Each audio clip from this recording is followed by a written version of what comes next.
പ്രിയപ്പെട്ട പ്രേക്ഷകരെ, നമ്മളിപ്പോൾ സമയം 10 മണി കഴിഞ്ഞ് 3 മിനിറ്റ് SM സ്ട്രീറ്റിലൂടെയാണ് നമ്മളുടെ ഈ വാർത്താപ്രഭാതം ഇതുവരെയും സഞ്ചരിച്ചത്.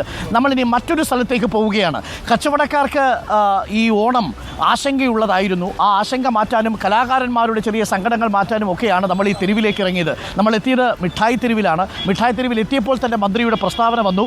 ഇത്തവണ ഓണമുണ്ട് നമുക്ക് എന്നതാണ് പ്രേക്ഷകരെ അറിയിക്കാനുള്ളത്. വലിയ ദുരന്തമുഖത്ത് നമ്മൾ നിൽക്കുമ്പോഴും നമ്മൾ ആ മരവിപ്പിൽ നിന്ന് സാവധാനം കരകയറി വരാൻ പോകുന്നു. വിപണികൾ ഉണരണം, കലാകാരന്മാർ ഉണരണം. അവർക്ക് ജീവിതമൊക്കെ വല്ലപ്പോഴും ഒക്കെ കിട്ടുന്നതാണ്. ആ ജീവിതത്തിൻ്റെ ഉപാധിയൊന്നും നഷ്ടപ്പെടാൻ പാടില്ല. നമസ്കാരം. എങ്ങോട്ട് പോകുന്നു? ടൗണിലേക്ക് വന്നാൽ കച്ചവടമാണോ അതല്ല ബിസിനസ്സാണ്? ഇവിടെയാണോ കച്ചവടം? ഇവിടെ തന്നെ എന്താണ് അവിടെ? വാച്ചിൻ്റെ. ഈ ഓണമൊക്കെ ആകുമ്പോൾ സാധാരണ ഒരു വലിയ തിരക്ക് വരേണ്ടതാണ്. വലിയ തിരക്ക് കാണുന്നില്ലല്ലേ? മഴയുള്ള കാരണം. അപ്പം മിനിസ്റ്റർ ഇപ്പം പറഞ്ഞു ഓണമുണ്ട് എന്നാണ് മിനിസ്റ്റർ പറഞ്ഞിരിക്കുന്നത്. സന്തോഷമായില്ലേ? സന്തോഷമായി. ഓക്കെ. അപ്പോൾ ഒരുപാട് മനുഷ്യർ, ഈ വാച്ച് നന്നാക്കുന്നവർ, ചെരുപ്പ് നന്നാക്കുന്നവർ, പുതിയ ചെരുപ്പ് കച്ചവടക്കാർ, ചെറിയ പണമൊക്കെ മുടക്കിയിട്ട് ഈ തുണിയൊക്കെ എടുത്ത് വെച്ചിരിക്കുന്നവർ, അങ്ങനെ ഒരുപാട് പേര് നമുക്കൊപ്പം ഉണ്ട്. ഒരുപാട് പേര് ഇവിടെയുണ്ട്. നമസ്കാരം. ഇങ്ങോട്ട്. സാറിനെ കണ്ട് വലിയ സന്തോഷം. ടിവിയിൽ മാത്രം കാണുന്നതാണ്. ഞാൻ നോക്കിയപ്പോൾ അതുകൊണ്ട് മൊബൈൽ എടുത്തിങ്ങനെ പടം പിടിച്ചോണ്ടിരിക്കുന്നു. എവിടുന്നാ വരുന്നത്? ഇതാ ഞാൻ ഈ കോഴിക്കോട് NIT ക്യാമ്പസിലാണ്. വർക്ക് ചെയ്യണോ അവിടെ? അവിടെ വർക്ക് ചെയ്യല്ല. അവിടെ എൻ്റെ മകള് അവിടെ ഹൈസ്കൂളിൽ ടീച്ചറാണ്. അപ്പം ഞാനും സഹായത്തിന് അവിടെ താമസിക്കുകയാണ്. അപ്പോൾ ഇന്ന് ഈ ഞായറാഴ്ച ആയതുകൊണ്ട് ഇതുപോലുള്ള എന്തെങ്കിലും കാഴ്ചകൾ കാണാൻ വേണ്ടി. ഒറ്റയ്ക്കിറങ്ങിയതാണോ? അതെ. അടിപൊളി കേട്ടോ. നോക്കൂ, എന്താ പേര്?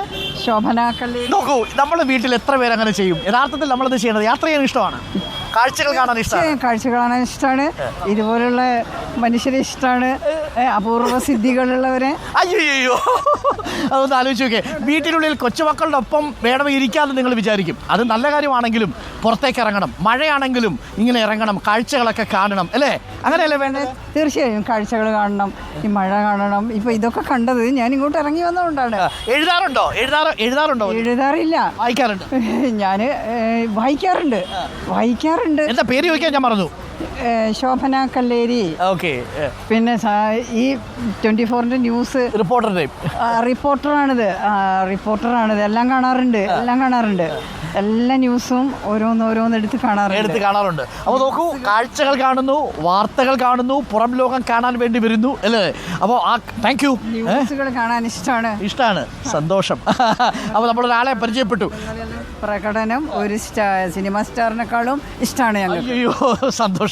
മാത്രമല്ല, അത് എല്ലാ വീട്ടമ്മമാരുടെയും ശ്രദ്ധയ്ക്ക്, വീട്ടിൽ ഇങ്ങനെ അടച്ചു മൂടിക്കെട്ടിയിരിക്കുകയല്ല വേണ്ടത്. പുറത്തേക്ക് ഇറങ്ങി വരണം, കാഴ്ചകളൊക്കെ ഒന്ന് കാണണം. മഴയാണെന്ന് കരുതി, പ്രായമായി എന്ന് കരുതി ജീവിതമൊന്നും അവസാനിച്ചിട്ടില്ല. ജീവിതം ആരംഭിക്കുന്നത് 50-കൾക്കും 60-കൾക്കും ശേഷമാണെന്നല്ലേ? 67 years. കറക്റ്റ്. 67 വയസ്സായി. പക്ഷേ ജീവിതം നോക്കൂ, കൗമാരത്തിൻ്റെ മനസ്സുമായിട്ടാണ് ഇപ്പോൾ ജീവിക്കുന്നത്. ശരിയല്ലേ? കറക്റ്റ്. ആ താല്പര്യം, ആ സെൻസ് ഓഫ് വണ്ടർ എന്ന് നമ്മൾ പറയും. അതായത് ഒരു കൗതുകത്തിന് വേണ്ടിയുള്ള ഒരു ആഗ്രഹമുണ്ടല്ലോ, അതെപ്പോഴും മനസ്സിൽ സൂക്ഷിക്കുമ്പോൾ നമ്മൾ നല്ല ചെറുപ്പമായിരിക്കും. അപ്പോൾ നമ്മൾ ചെറുപ്പക്കാരോടൊപ്പം ഒരു വാഹനത്തിൽ കയറാൻ പോവുകയാണ്. നമുക്ക് വേണ്ടി ഒരു വാഹനം തയ്യാറായി നിൽക്കുന്നു. നമ്മൾ ചില സ്ഥലങ്ങളിലേക്ക് പോവുകയാണ്. പ്രിയപ്പെട്ടവരെ, ഇന്നത്തെ ദിവസത്തിനൊരു പ്രത്യേകത പ്രേക്ഷകർ മനസ്സിലാക്കിയതുപോലെ കലാകാരന്മാരും കച്ചവടക്കാരും ഓണത്തെക്കുറിച്ചുള്ള ആശങ്കകളെല്ലാം വിട്ടൊഴിഞ്ഞൊരു വാർത്താപ്രഭാതത്തിലാണ് നിങ്ങൾ നിൽക്കുന്നത്. മിനിസ്റ്ററുടെ പ്രസ്താവനയോടുകൂടി ഓണം ഔദ്യോഗികമായി ഇല്ല എന്നുള്ളൊരു തെറ്റിദ്ധാരണ മാറിക്കഴിഞ്ഞു. ഓണത്തിന് വേണ്ടി ടൂറിസം വകുപ്പ് എല്ലാ പിന്തുണയും നൽകുന്നു എന്നാണ് അറിയിച്ചിരിക്കുന്നത്. നെഹ്റു ട്രോഫി വള്ളംകളി വന്നു എന്നതും വലിയ സന്തോഷമുള്ളൊരു കാര്യം. അതോടൊപ്പം നമ്മുടെ വാർത്തയുമുണ്ട്. സംവിധായകൻ ആഷി കപൂറിൻ്റെ രാജിയിൽ വിമർശനവുമായി ഫെഫ്ക എത്തിയിട്ടുണ്ട്.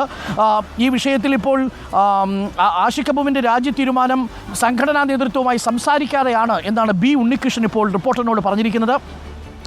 മാത്രവുമല്ല, ആഷി കപൂറിൻ്റെ അംഗത്വം പുതുക്കേണ്ടതില്ല എന്നാണ് ഇപ്പോൾ തീരുമാനം. ഹേമ കമ്മിറ്റി റിപ്പോർട്ടിൽ സൂക്ഷ്മമായ അപഗ്രഥനമാണ് വേണ്ടതെന്ന് കരുതിയാണ് പ്രതികരണത്തിന് വൈകിയതെന്നും എല്ലാ പേരുകളും പുറത്തു വരട്ടെ എന്നാണ് ആദ്യം ഫെഫ്ക പറഞ്ഞതെന്നുമാണ് B. ഉണ്ണികൃഷ്ണൻ റിപ്പോർട്ടറിനോട് പറഞ്ഞിരിക്കുന്നത്. ഇതാ B. ഉണ്ണികൃഷ്ണൻ ആദ്യമായി ഈ ഫെഫ്കയുടെ നിലപാട് ഔദ്യോഗികമായി അറിയിക്കുകയാണ് ആഷി കപൂറിൻ്റെ വിഷയത്തിൽ. നമുക്ക് ആ പ്രതികരണം ഒന്ന് കേൾക്കാം. പ്രതികരണം കേട്ടിട്ട് ലേബി സഞ്ജിത്തിലേക്ക് നമുക്ക് മടങ്ങാം. അതിനു മുൻപ് നമുക്ക് വേണ്ടി തയ്യാർ ചെയ്തിരിക്കുന്ന ഈ വാഹനത്തിലേക്ക് നമുക്ക് കയറുകയും ചെയ്യാം. അപ്പോൾ നമ്മൾ പോകുന്നു നേരെ മറ്റൊരിടത്തേക്ക് SM സ്ട്രീറ്റിൽ നിന്നും. വാർത്ത കേൾക്കൂ, B. ഉണ്ണികൃഷ്ണൻ പറഞ്ഞതും കേൾക്കൂ.